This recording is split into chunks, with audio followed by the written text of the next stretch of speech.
gentileza. Olha aí, tem um pessoal muito querido, minha ex-aluna Rosângela. Deus abençoe muito vocês, podem se sentar. Todos os primeiros domingos desse ano, de cada mês, nós realizamos o Domingo da Família. Então hoje é um prazer recebê-lo aqui no Domingo da Família. Tá bom, querido? Dr. Motoma é nosso irmão da Assembleia de Deus. Quase foi meu aluno na faculdade teológica.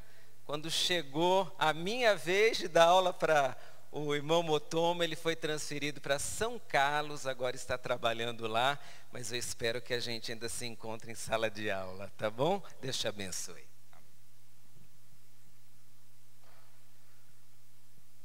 Como é costume na minha igreja, saúdo a todos com a paz do Senhor. Com grande alegria e com enorme prazer que eu estou aqui nesta igreja pela segunda vez, não é a primeira vez. Eu estive aqui na formatura da Rosângela, que foi no começo do ano, né? Eu quero agradecer inicialmente a Deus, que nos recebe na sua casa, recebe cada um de nós, nos mantém vivos, nos conserva e permite que a gente esteja aqui para realizar a obra que é dele, para louvar, para adorar a ele. O estudo faz parte disto e cada um de nós vai ser, ao longo da vida, levado a estudar coisas que são surpreendentes. Nosso Deus é um Deus de surpresa. Quero agradecer também ao pastor Guilherme pela ousadia e a coragem de trazer um desconhecido para tratar de um assunto tão espinhoso, que é o homossexualismo. Mas talvez seja mais fácil trazer um desconhecido do que colocar este pezinho nas costas de alguém que é amigo. Este é um assunto bastante complicado para todo mundo, para a família, para a sociedade, de maneira especial para nós cristãos, porque o assunto ao longo da história foi se tornando espinhoso para nós, cada vez mais. E ele está no seio das nossas famílias, das nossas amizades, das nossas igrejas, como qualquer outro pecado que nós cometemos todos os dias. Não há nenhum de nós que não cometa pecados todos os dias. Eles fazem parte da nossa natureza. E é por isso que nós estamos aqui, na igreja, na casa do Senhor, para nós sermos alimentados e nutridos com a palavra, para que a gente se lembre de que a gente está sempre andando fora da linha, fora do caminho, e que a gente precisa estar com os irmãos, estar com os nossos semelhantes, para nós corrigirmos o caminho, para a gente voltar a enxergar a luz de Cristo, para a gente não se esquecer que nós estamos continuamente tropeçando e querendo pular fora do caminho, andar por caminhos tortos. Então, este assunto de verdade, embora eu tenha dito que é espinhoso e complicado, de fato é, ele é só mais um assunto que a igreja precisa conversar a respeito, para a gente entender que todos nós saímos do rumo e precisamos ser corrigidos ou nos corrigir para entrar de novo no caminho. Não há exceção entre os humanos, isso é parte da nossa natureza. Bom, eu vou pedir para projetar o primeiro slide. Existe uma certa confusão que foi criada por uma juíza lá de Brasília, que tentou fazer com que nós passássemos a usar o termo homoafetividade no lugar da homossexualidade. Eu não sei os motivos que levaram as pessoas que adotaram esse termo, homoafetividade, a imaginar que isso seria melhor do que dizer homossexualidade. Talvez doa menos aos ouvidos daqueles que têm alguma culpa, talvez as pessoas se sintam mais livres para tratar desse assunto com uma palavra diferente. O fato é que quando forem consultar o dicionário, não vão encontrar essa palavra. A não ser que tenham colocado agora. Mas até o final do ano passado, essa palavra não estava no dicionário. Eu consultei 4. Não achei em nenhum deles a palavra homoafetividade. É por isso que ela está aqui pequenininha. O modo correto de tratar o assunto, então, para começar a conversa, é realmente chamar de homossexualismo. Bom, o que é o homossexualismo? Nós precisamos definir bem o que é a alteração do desenvolvimento sexual do que é a alteração de comportamento, um distúrbio de identidade sexual. Por que é que, à luz da Bíblia, nós precisamos tratar desse assunto, né? Eu disse que é um desvio de percurso, como outros desvios de percurso que nós encontramos. Vamos ver se isso é verdade? Eu sei que muitos de vocês conhecem muito mais a palavra do que eu, e por isso mesmo eu preciso ler todas as vezes. Então nós vamos ler. Tudo bem? Então vamos lá. Procurar em Romanos 1.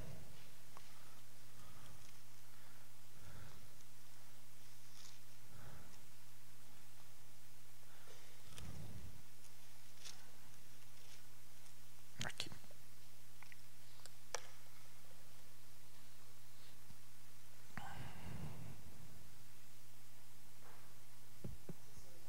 A partir do verso 18. Na minha Bíblia, que é a versão Almeida Revista e Corrigida, tem um epígrafe que está escrito: a idolatria e depravação dos gentios. Então o apóstolo Paulo escreve uma carta aos romanos, portanto dirigida principalmente aos gentios, e fala aqui nesta passagem o seguinte: porque do céu se manifesta a ira de Deus sobre toda impiedade e injustiça dos homens que detêm a verdade em injustiça. Porquanto o que de Deus se pode conhecer nele se manifesta, porque Deus lhe manifestou. Porque as suas coisas invisíveis, desde a criação do mundo, tanto o seu eterno poder como a sua divindade, se entendem e claramente se veem pelas coisas que estão criadas, para que eles fiquem inexcusáveis. Porquanto, tendo conhecido a Deus, não o glorificaram como Deus, nem lhe deram graças. Antes, em seus discursos se desvaneceram e o seu coração insensato se obscureceu. Dizendo-se sábios, tornaram-se loucos e mudaram a glória do Deus incorruptível em semelhança da imagem de homem corruptível e de aves e de quadrúpedes e de répteis. Pelo que também Deus os entregou às concupiscências do seu coração, à imundície, para desonrarem o seu corpo entre si. Pois mudaram a verdade de Deus em mentira, e honraram e serviram mais a criatura do que o Criador, que é bendito eternamente. Amém. Pelo que Deus os abandonou às paixões infames, porque até as suas mulheres mudaram o uso natural, no contrário à natureza. E semelhantemente, também os varões, deixando o uso natural da mulher, se inflamaram em sua sensualidade uns para com os outros, varão com varão, cometendo torpeza, recebendo em si mesmos a recompensa que convinha ao seu erro. E como eles se não importaram de ter conhecimento de Deus, Assim Deus os entregou a um sentimento perverso, para fazerem coisas que não convêm, estando cheios de toda iniquidade, prostituição, malícia, avareza, maldade, inveja, homicídio, contenda, engano, malignidade, sendo murmuradores, detratores, aborrecedores de Deus, injuriadores, soberbos, presunçosos, inventores de males, desobedientes ao pai e à mãe, nécios, infiéis nos contratos, sem afeição natural, irreconciliáveis, sem misericórdia, os quais, conhecendo a justiça de Deus, que são dignos de morte os que tais coisas praticam, e não somente as fazem, mas também consentem aos que as fazem. Bom, nós temos aqui uma lista razoavelmente completa de tudo que o ser humano faz de errado, né? Deve faltar umas coisinhas ainda, a gente faz mais coisas erradas do que aí. Mas acho que na Bíblia toda não caberia tanta coisa que a gente faz de mal e de errado, né? Então acho que a lista está bastante completa na visão que Paulo nos dá. E acho que é muito importante a última frase. Mas também consentem aos que as fazem. Nós vamos voltar um pouquinho a esse assunto depois do nosso intervalo aí na hora do culto. Agora, eu gostaria de falar para vocês sobre o assunto que está naquele slide ali, que é o seguinte: alterações do desenvolvimento sexual e distúrbio de identidade sexual. Embora nós sejamos muitos, eu vou pedir um favor para vocês escreverem as suas dúvidas ou me procurarem depois da nossa conversa aqui, para esclarecer eventuais dúvidas. Por quê? Como eu disse, esse é um assunto complicado e eu vou abordá-lo de maneira muito rápida e bastante superficial, porque não dá tempo de entrar em muitos detalhes. Então vão surgir dúvidas. Conforme essas dúvidas forem aparecendo, por favor anotem e depois me procurem. Se eu não puder responder a essas dúvidas hoje, encaminho um e-mail depois ao pastor Guilherme, se o senhor permitir, e depois ele me encaminha as dúvidas e eu respondo a vocês. Tá? Mas não fiquem com dúvidas sobre esse assunto. Ele é muito importante. Pode passar o próximo slide, por favor?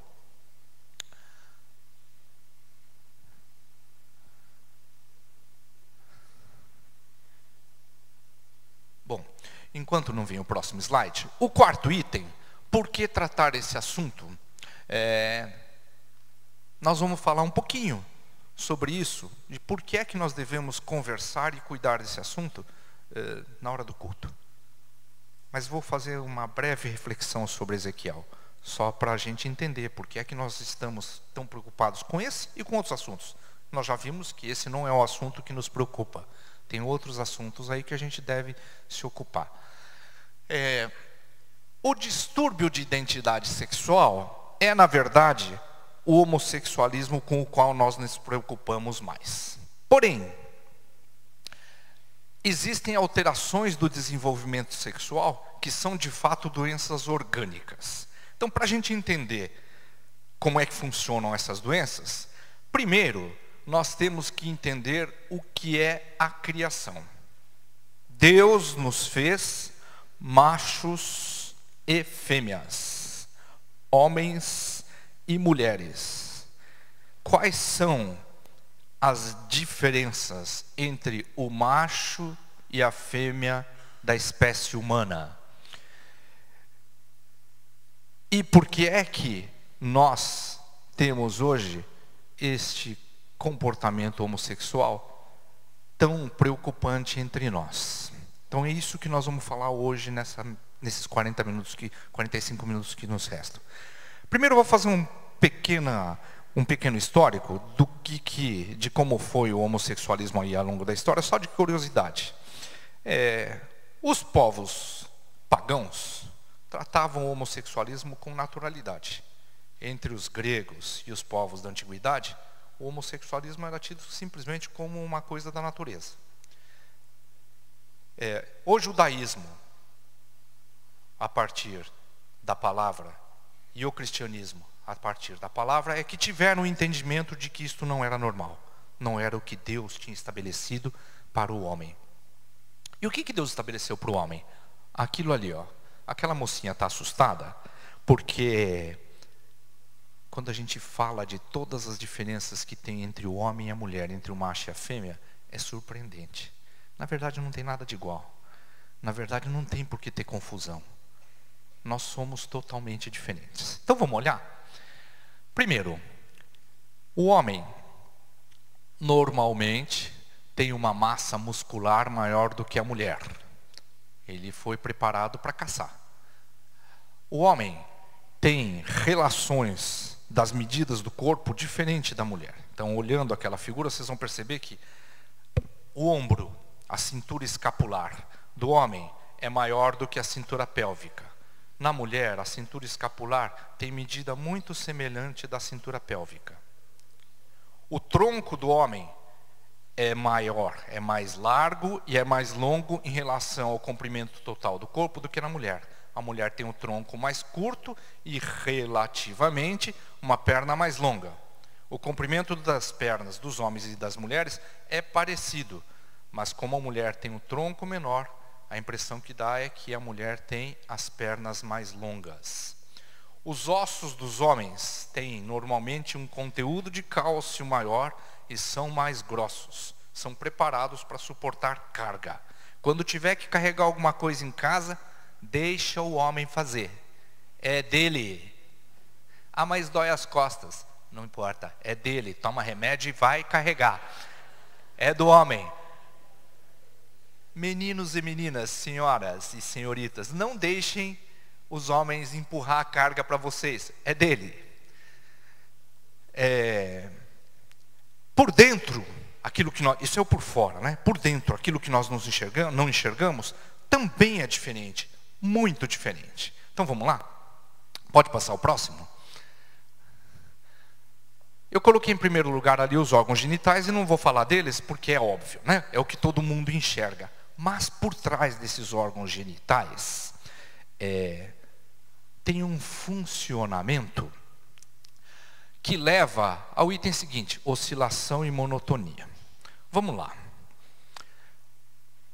A mulher, todo mês, perde sangue. O homem não. Por que é que isso acontece? Tem um negocinho chamado ciclo menstrual, que o homem não tem. Aí por que é assim? Por que é assim? O homem é um cara chato, monótono. Ele é sempre igual. Ele não muda. A quantidade de hormônios que o homem produz, tanto masculino quanto feminino, é sempre igual, oscila muito pouco. O homem produz o hormônio feminino? Produz, em quantidade pequena. A mulher também produz hormônio masculino, em quantidade pequena. Mas ele produz muito mais hormônio masculino e é por isso que ele tem um desenvolvimento que leva ele a se tornar um homem. E ele é assim, a vida inteira igual depois que se torna adulta. A mulher não. Na puberdade ela começa a mostrar variações. O corpo muda muito, o comportamento muda muito e ela começa a ter oscilações de hormônios. Os estrógenos e as progesteronas vão oscilando ao longo desse ciclo menstrual e fazem o seguinte: durante uma semana, sangra. Na semana que antecede ao sangramento, ela fica chata.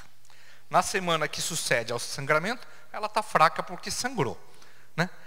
E sobra uma semaninha do mês. Prestem atenção, senhores. Meninos, as meninas já sabem disso. Mas nós, homens, não prestamos atenção. Tem uma semaninha no mês que ela está, disposta. Legal, né? Que é antes de chegar a TPM e depois que ela já começou a se recuperar da perda de sangue. Olha a oscilação dela. Então, as mulheres são assim, divertidas. Elas, ora, estão irritadas, chatas, nervosas, bravas, não querem nem saber da gente por perto. É normal. Depois elas estão com o campo inundado e não dá para jogar bola. Campo inundado é jogo adiado. Acabou de secar o campo, tem que secar o gramado e preparar para um bom jogo. Jogo adiado. E aí sobra uma semaninha para a gente jogar bola. É isso aí, é isso mesmo. Precisa respeitar? Não do jeito que eu estou falando, né? Não é com esse rigor, mas precisa entender. E nesse entendimento precisa tomar cuidados. Então, estes cuidados são fundamentais porque nós somos diferentes, nós não somos iguais. O homem é um cara chato, monótono. E a mulher tem essas oscilações todas. Nós precisamos entender isso, aceitar e conviver com isso. Além dessas alterações hormonais na fisiologia do homem e da mulher, tem outras diferenças que são importantes. Veja, o homem não tem um aparelhinho chamado útero, que é o aparelhinho preparado para promover o crescimento do neném antes dele nascer, a gestação. E por conta dessa tal de gestação, Deus já fez a mulher toda diferente para suportar aquilo, né? De repente, cresce um barrigão onde não tinha, forma um peso enorme em cima da pelve da mulher, não tem mais espaço para o intestino, não tem espaço para a bexiga, não tem espaço para o fígado, não tem espaço para respirar. Então, Deus já preparou a mulher para enfrentar isso. Então, o que acontece? Ela passa a andar com os pezinhos para fora, com a perna meio aberta, a bacia se alarga, a respiração fica curta e ela passa a respirar com o tórax para suportar a gestação.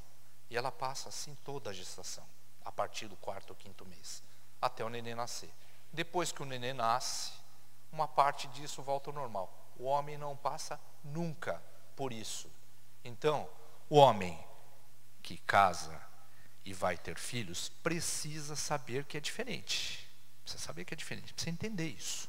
Precisa aceitar que tem essas diferenças, tem essas mudanças. E dói. Dói muito transformar o corpo dessa forma em tão pouco tempo. Tá? Então a mulher reclama de dores. Não fiquem achando que ela está chata. Não, ela está sentindo dores, porque o corpo está sendo transformado. Essa é outra diferença importante. O homem não engravida nunca. Viu como o homem é um chato? Ele não muda nunca, não engravida, não ganha barriga, não tem seio para amamentar, então ele não sente aquele peso, não sente as dores do leite parado dentro do seu seio. Dói muito, muito, quando o leite não sai e empedra lá dentro. O homem nunca vai sentir isso. Precisa entender. São diferenças que Deus colocou entre nós, homem e mulher. Não há como dizer que nós somos iguais. Não somos, não. Nós somos completamente diferentes. O que mais nós temos? Respiração, da respiração. Já falei da conformação óssea, da estrutura muscular também. Agora nós vamos falar sobre uma coisa importante, que é o comportamento. Se nós somos tão diferentes do ponto de vista do funcionamento hormonal e fisiológico, dá para imaginar que a mulher vai se comportar igual ao homem? Não, não. Ela se comporta totalmente diferente do homem. Pastor, o senhor tem razão, eu vou descer e falar daí de baixo. Estou incomodado com vocês levantando a cabeça para esticar o pescoço. Eu costumo falar sempre no meio do público. Acho que já falaram isso, né? E como aqui é muito grande, eu fiquei com receio que se vocês não me enxergassem, porque eu não sou tão alto assim, né? Aliás, sou bem baixinho. Mas esse receio já passou, eu já sei que vocês vão conseguir ouvir e entender.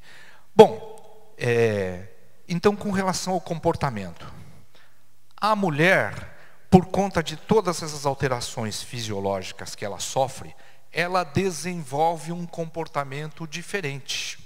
E, por causa dessa constituição que Deus já deu ao homem e à mulher, eles são preparados por Deus para exercerem tarefas e funções diferentes dentro da família.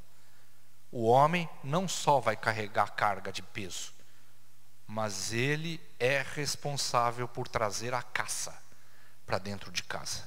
Foi assim que nós nos desenvolvemos ao longo de milênios.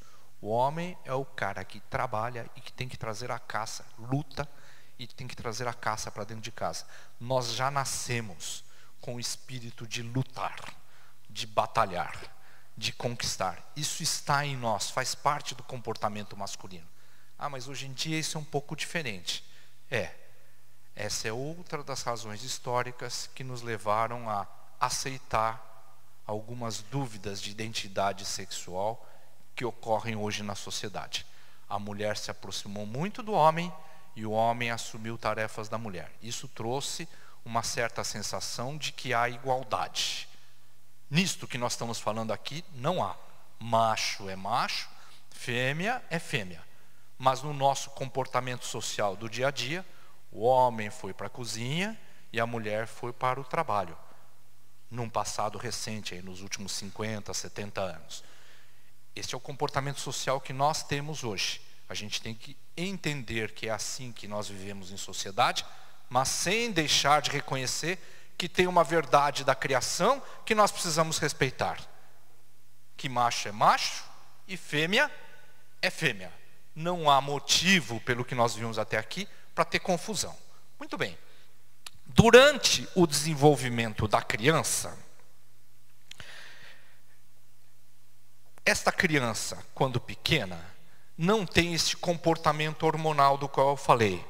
O menino e a menina, embora já nasçam com diferenças anatômicas e algumas diferenças funcionais, por causa das suas respectivas cargas genéticas, um é XY, o outro é XX, a outra, né? Ela é XX e ele é XY. Sabe do que eu estou falando? Do quê? Dos cromossomos. Muito bem. Então, tem um parzinho de... Quantos pares de cromossomos nós temos? 23 pares. Muito bem. E tem um parzinho que os cientistas, os biólogos, nós, médicos, falamos que está relacionado ao sexo. Hoje nós descobrimos que não é só ele. Tá?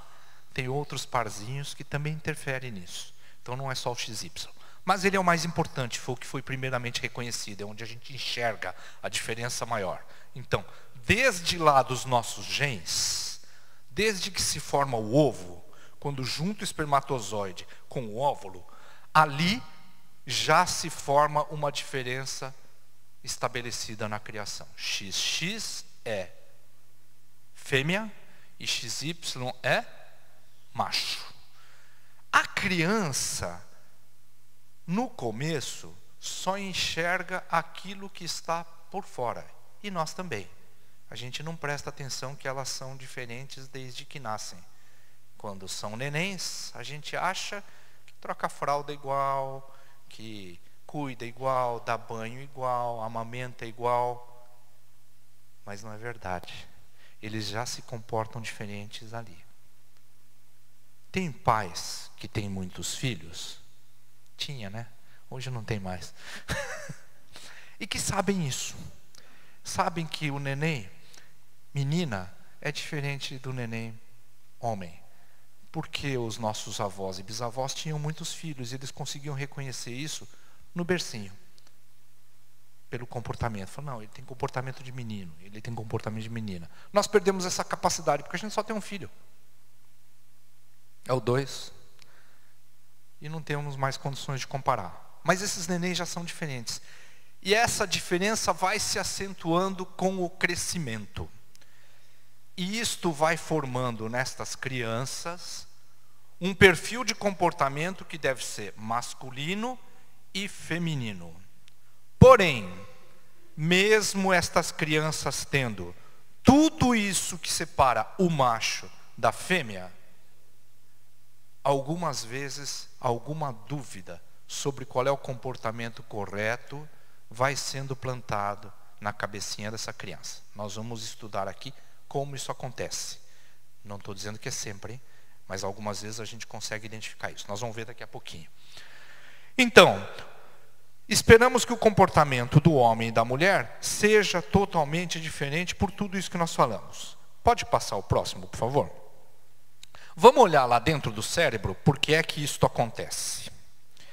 Vamos ver se eu consigo apontar para vocês, com essa maquininha moderna que projeta um raio.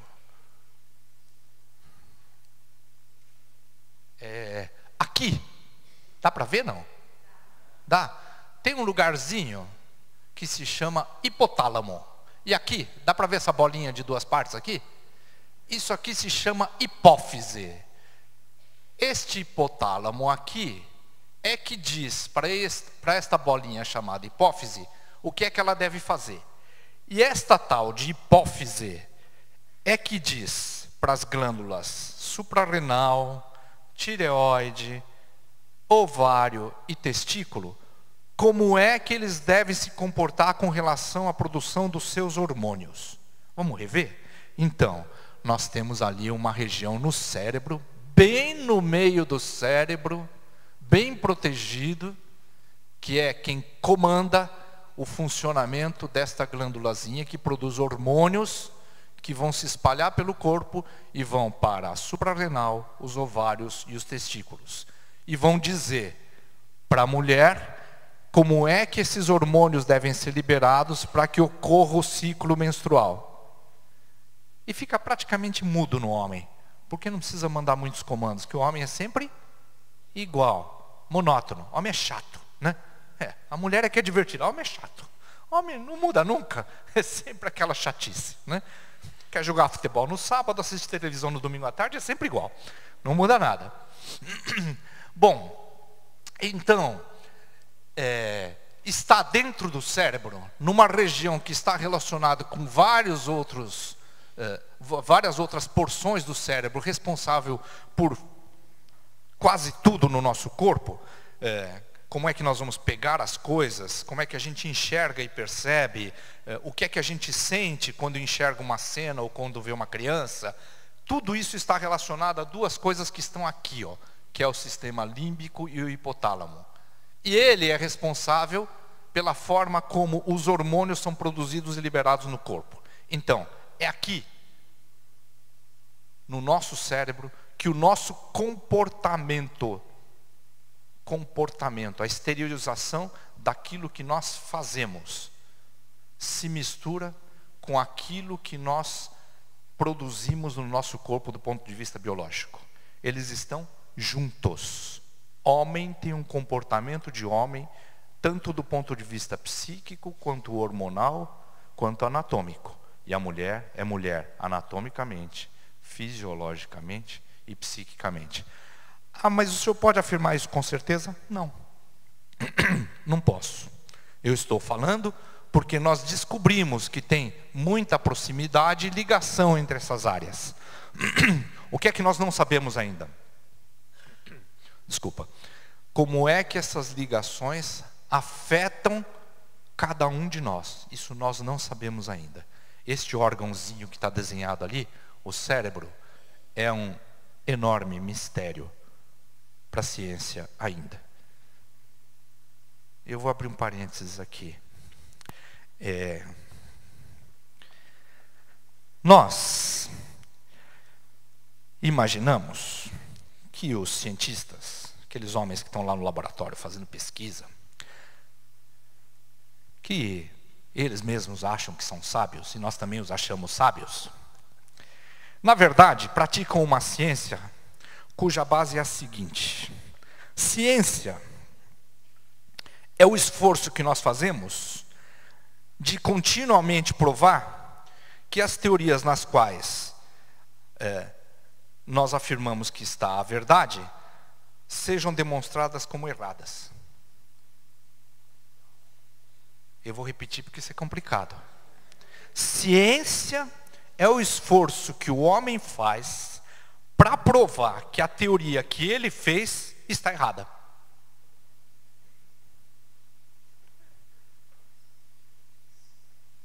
É mentira o que eu estou falando? Não, está todo mundo ressabiado falando assim, como assim? Quer dizer que a teoria da relatividade, a teoria da atração gravitacional não são verdade? Veja, ciência é o esforço que nós cientistas fazemos para provar que o que nós temos hoje como uma teoria que é aceita, na verdade está errada. Isso é ciência. É o esforço contínuo de provar que o que nós aprendemos está errado. Bom, então nenhuma teoria está certa? Não, está para o momento. Daqui a pouco ela vai ser falsa. Isso é ciência. E que verdade tem nessa ciência então? Bom, desse jeito nenhuma, né? Está tudo querendo ser mudado, não é? Deve ter alguma verdade na ciência. a gente não consegue ter certeza. Então, ela está continuamente em mudança. A tal teoria da relatividade, por exemplo, que a gente tem uma bruta dificuldade para entender, né? Que foi criada lá pelo seu Einstein no começo do século passado, hoje é altamente questionada pela teoria quântica, por exemplo. E as duas parecem incompatíveis. E tem alguns cientistas tentando encontrar forma de conciliar as duas, porque ambas têm que explicar como funciona o universo. E uma diz uma coisa, outro diz outra, eles não entram num acordo. Isso é ciência. Gostaram? Não, né? Como é que eu vou fazer para acreditar nas coisas que me explicam agora, né? Simples, simples. Quer ver como é simples? Eu vou mostrar para vocês como é simples.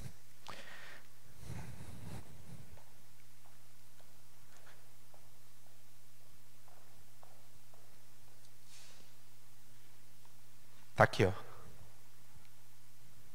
Essa é verdade. Não é teoria. Não é ciência. Essa aqui é verdade. Então, nós que aceitamos a verdade como verdade, embora a gente tenha no nosso dia a dia a ciência trabalhando em muitas coisas que nós fazemos, nós não precisamos nos preocupar se a ciência é verdadeira ou não. A gente tem a verdade. Mas esses somos nós. O resto do mundo deve estar achando que a ciência é verdade. Eu vou encerrar esse parênteses aqui com uma coisa curiosa para vocês refletirem. Se é assim, da onde vem essa ciência? Mas isso é assunto para um outro dia. Fica aí, da onde vem essa ciência? Bom, pode passar o próximo slide, por favor? Então nós já entendemos que o comportamento do homem e da mulher, o funcionamento fisiológico do homem e da mulher, e a anatomia e a constituição do homem e da mulher, Deus fez completamente diferentes. Eu disse que ia falar para vocês sobre os distúrbios do desenvolvimento sexual. E que isto era diferente das alterações de comportamento sexual. Existem, de fato, doenças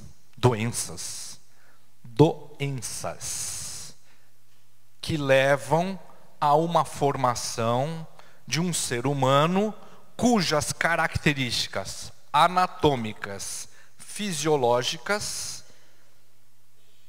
geram uma dúvida sobre se é macho ou é fêmea. Ah, bom, então tem. Mas e o comportamento? Vou repetir, né? Lembra que eu falei, olha, nós somos homens e mulheres pela nossa constituição anatômica, pela nossa fisiologia, ou seja, como nós funcionamos, e pelo nosso comportamento. Mas tem doenças em que a anatomia, a forma, a apresentação externa e a fisiologia, a produção de hormônios, o hipotálamo, a hipófise lá, funcionam de um jeito que gera dúvida. Mas e o comportamento? Não.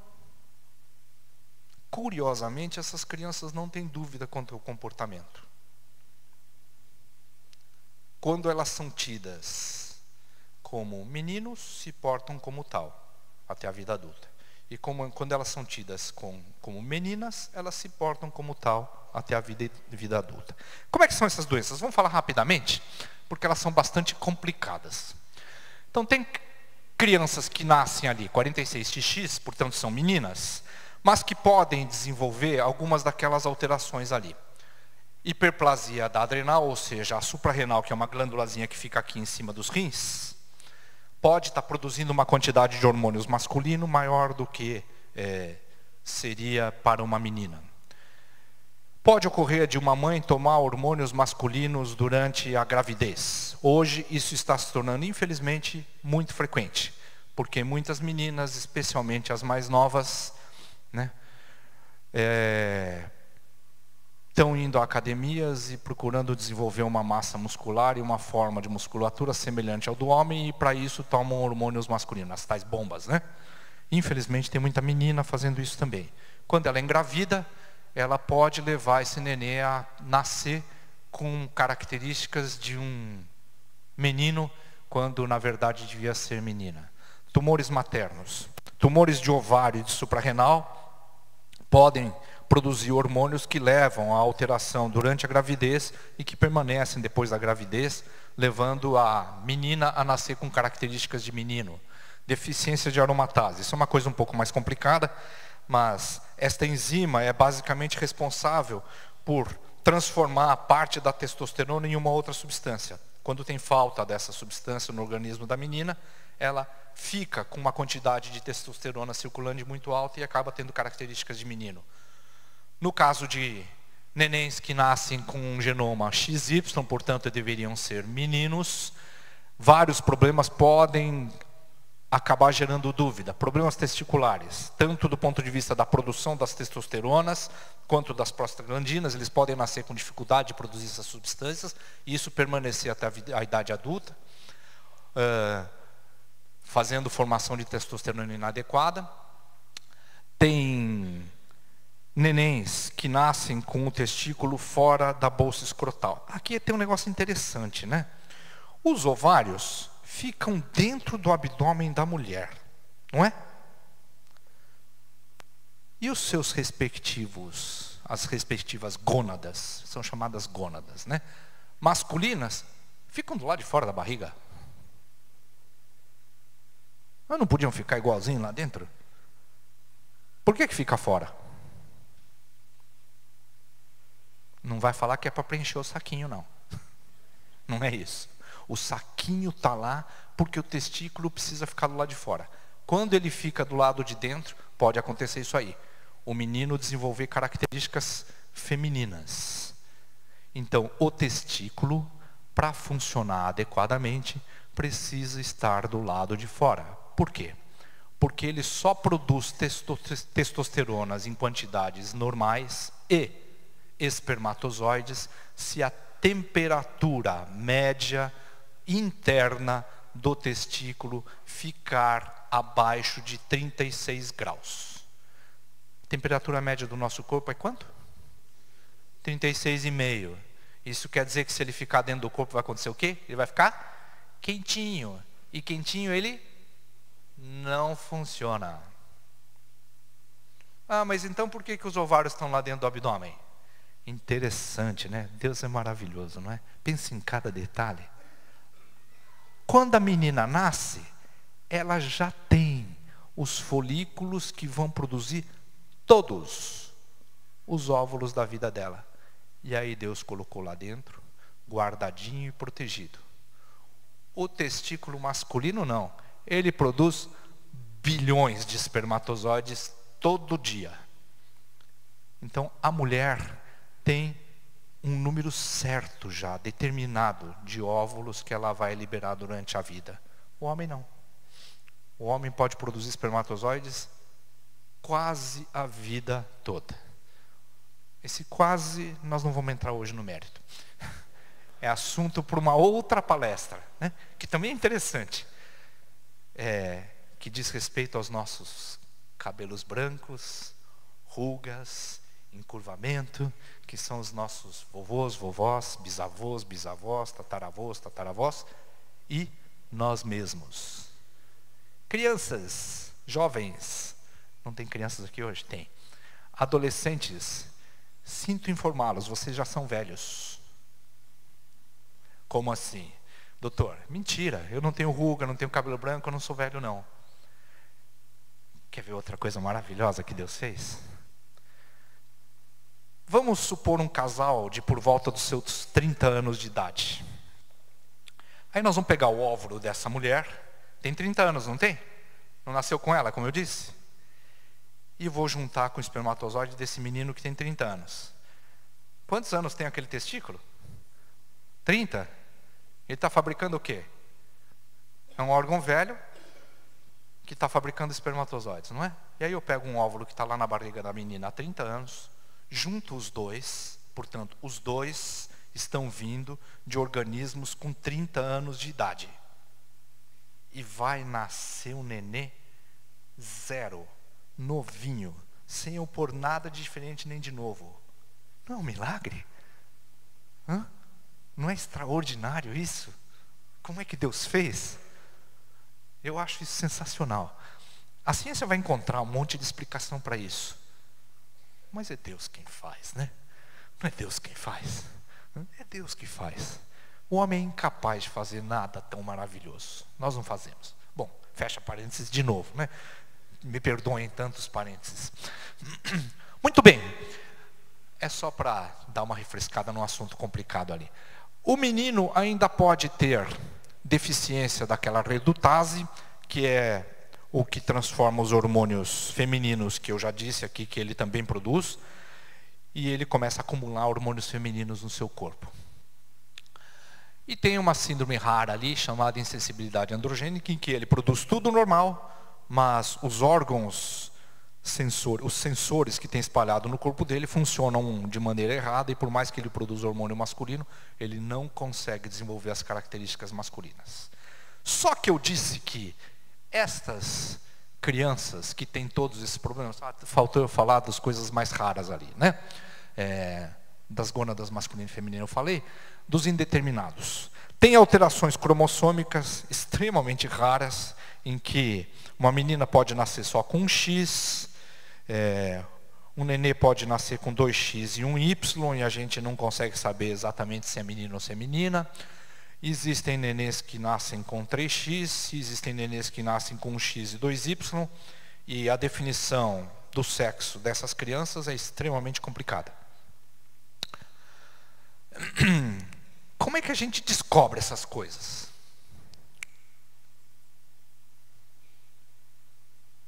A gente não sai fazendo genoma e testando os hormônios de todo recém-nascido. Faz? Não, né? Então como é que a gente descobre essas coisas?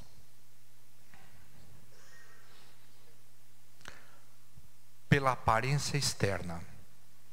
Quem normalmente é a pessoa que primeiro desconfia de que tem algum problema?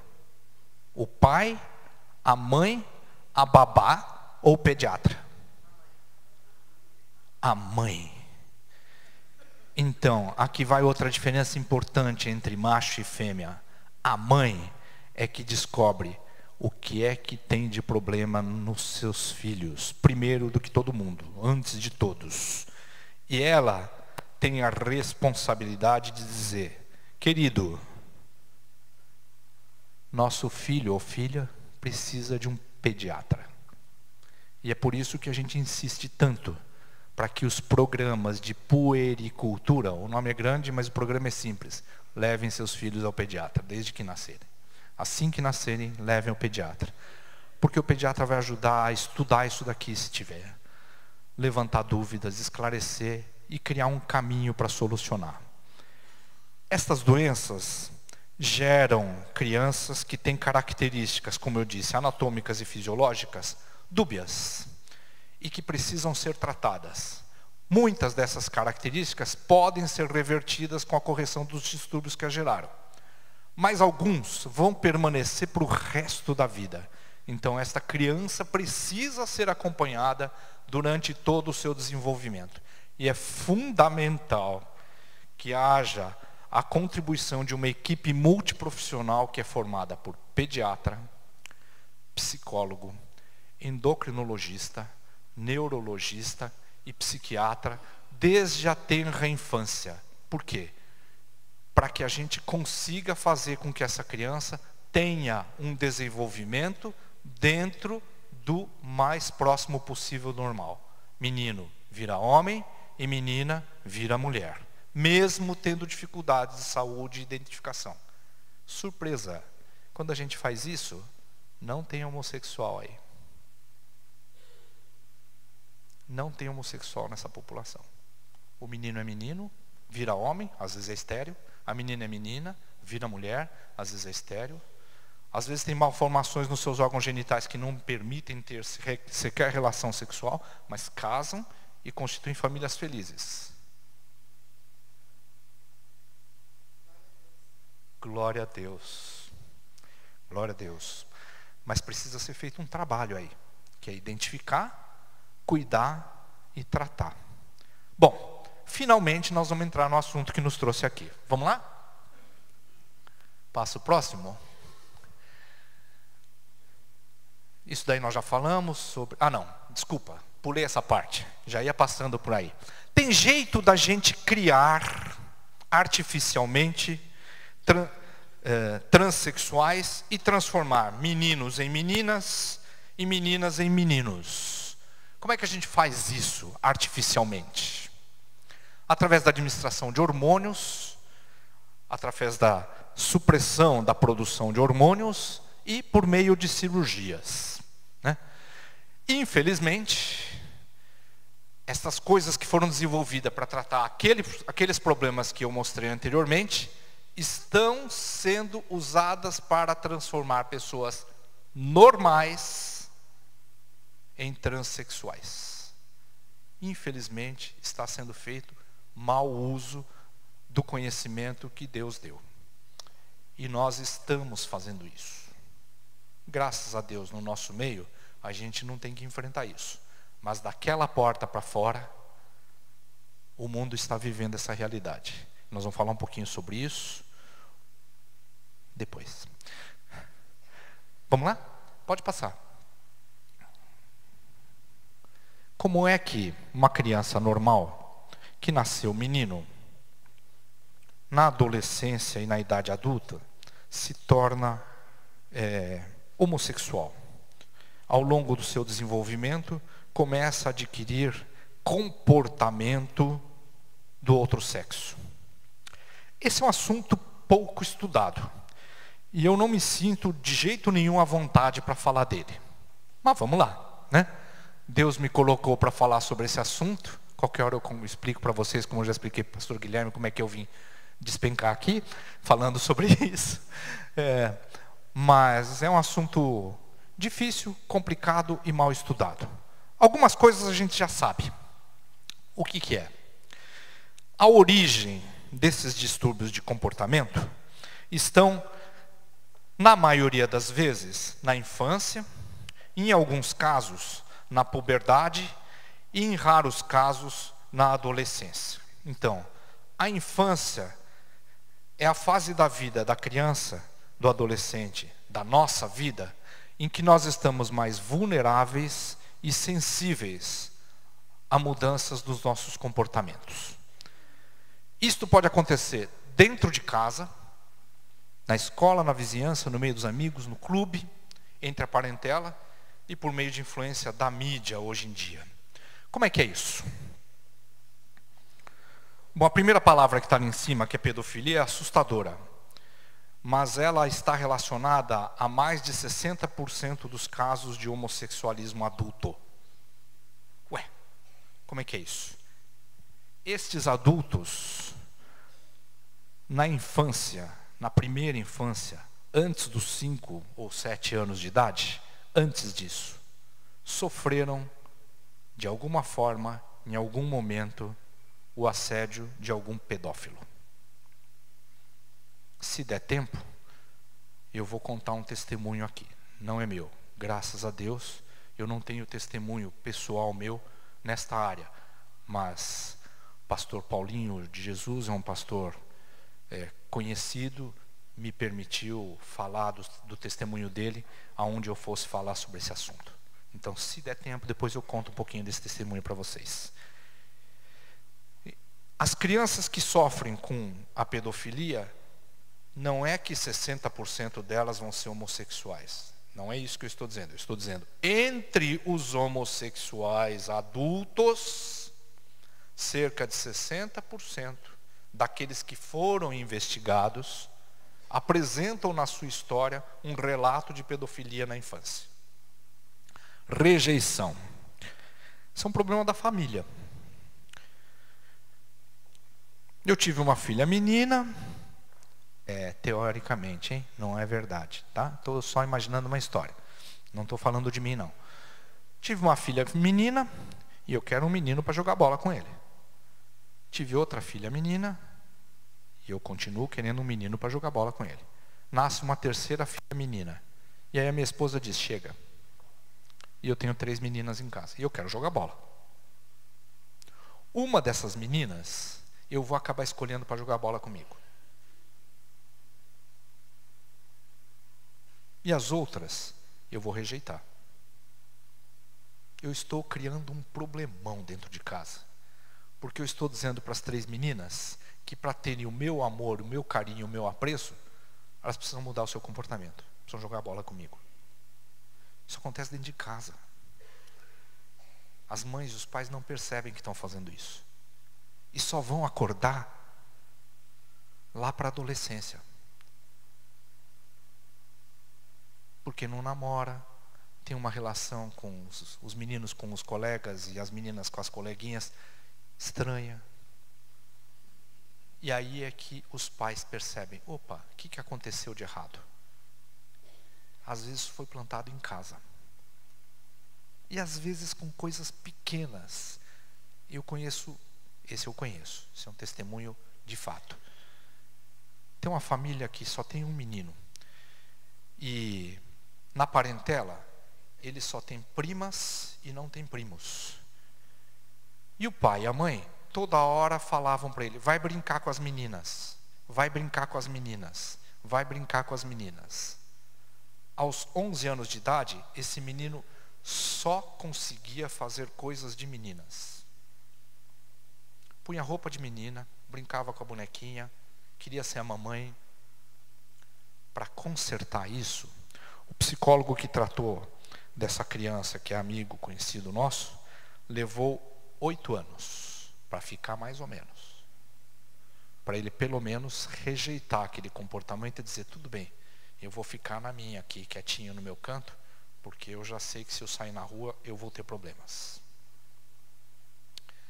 Pastor Jorge Pinheiro, lá da Igreja Batista de Perdizes, comentando esse assunto comigo, ele falou o seguinte, eu acho que a melhor solução para quem tem um problema comportamental desse tipo na fase adulta é o celibato.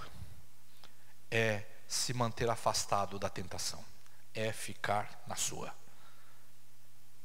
Eu no começo não entendi bem o que ele falou, isso já faz uns 2 anos, e eu tive uma tendência a querer discordar. Estudando esse assunto, eu estou hoje numa tendência a concordar com ele. De fato, essas pessoas precisam vir para a igreja e procurar se afastar o tempo todo da tentação, que é o que todos nós precisamos fazer com relação às nossas tentações, aos nossos pecados, aos nossos deslizes.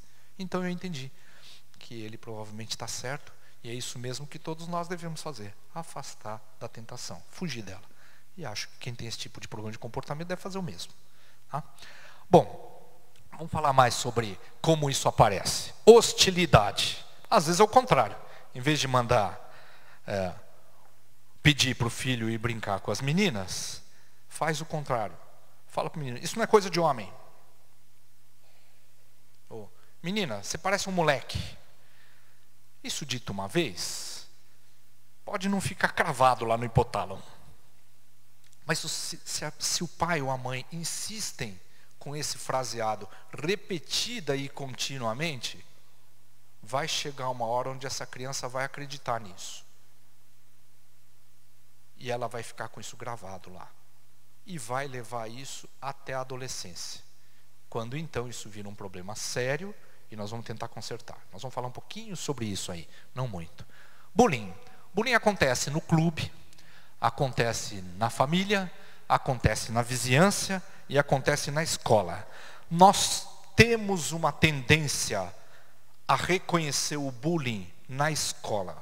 E nós esquecemos que a escola é só um pedacinho das nossas vidas, das vidas dos nossos filhos. Tem todo o restante do contexto, na vizinhança onde nós moramos, no clube que nós frequentamos, nos locais por onde nós andamos, na família a qual cada um de nós pertence, onde esse bullying pode continuar acontecendo ou ser mais intenso do que na escola. Tem criança que fala assim, eu gosto de ir para a escola e não gosto de sair de lá. Pode estar certo, fora de lá tem algum problema. porque ela se sente segura na escola, salva na escola. Tem alguma coisa acontecendo fora da escola. A gente tem uma tendência a só olhar para a escola como a fonte do bullying. Isso não é verdade. E o bullying leva a uma mudança do comportamento da criança, especialmente abaixo dos 7 anos de idade. Da libertinagem não preciso nem falar, né? Ansiedade e depressão. Ansiedade e depressão podem ser causas de distúrbio de comportamento sexual? Pode. Assim como pode ser consequência. Normalmente, nós admitimos que as meninas são ansiosas, né? A gente admite que as meninas são ansiosas. E aí a gente vê um menino com muita ansiedade, querendo aquilo, querendo aquele outro, e a gente começa a brincar com esse menino. Menino, você está muito ansioso, parece uma menininha. E isso é um problema, porque ele pode passar a acreditar nisso. A outra coisa é a depressão. Aqui tem uma confusão muito grande, nós não conseguimos separar bem o que é causa do que é consequência. Mas criança que fica encostadinha num canto, quietinha, pensando lá com seus botões, não quer brincar com outras crianças, não quer mudar de brinquedo, quer só ficar fazendo uma coisa isolada, pode estar sofrendo de depressão e precisa ser tratada.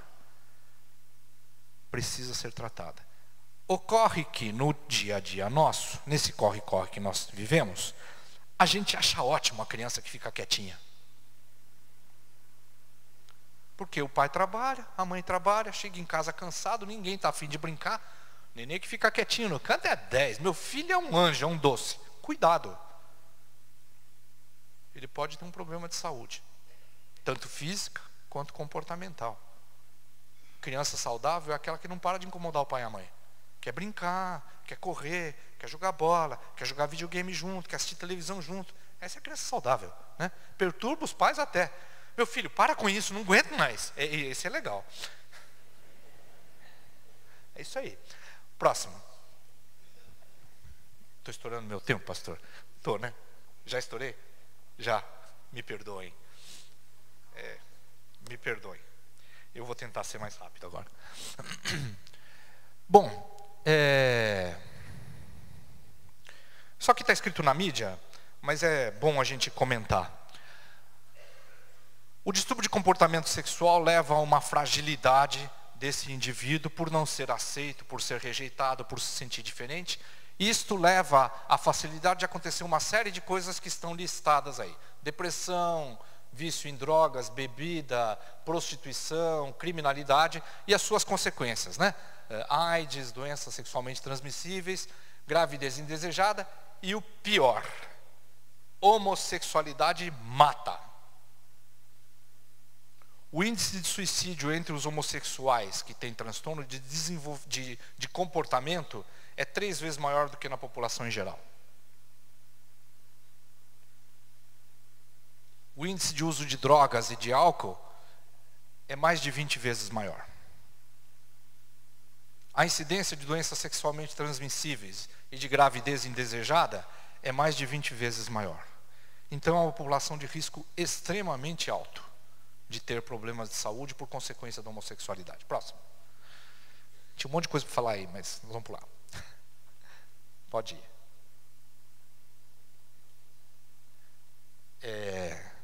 Eu vou deixar para falar um pouquinho sobre isso no segundo tempo. Tudo bem? Para a gente não passar mais do tempo. Então, vou pedir para vocês, então, licença para a gente interromper nesse momento, fazer um intervalinho. Depois vem o horário do culto. Nós vamos continuar um pouquinho nisso aqui, depois nós vamos falar um pouquinho da palavra e eu vou passar o sermão para o pastor Guilherme fazer. Tá bom? Tá bom, muito obrigado.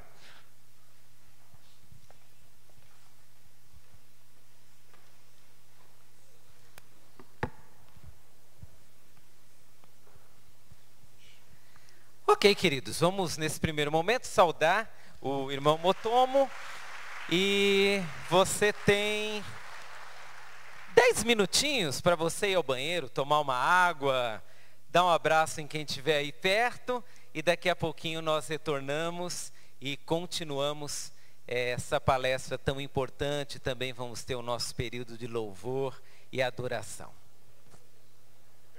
Que isso, querido?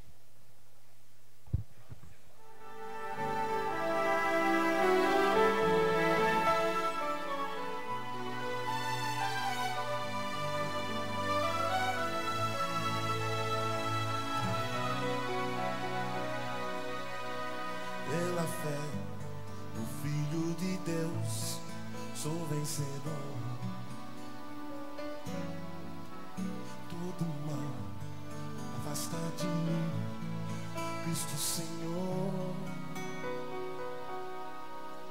Tudo posso em Jesus, meu fiel e bom pastor. Digo de receber todo louvor.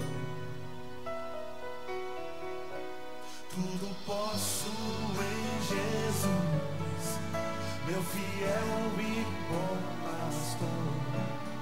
Digo de receber todo louvor. Naldo Bezerra. Pela fé do Filho de Deus, sou vencedor. Todo mal afasta de mim, Cristo Senhor.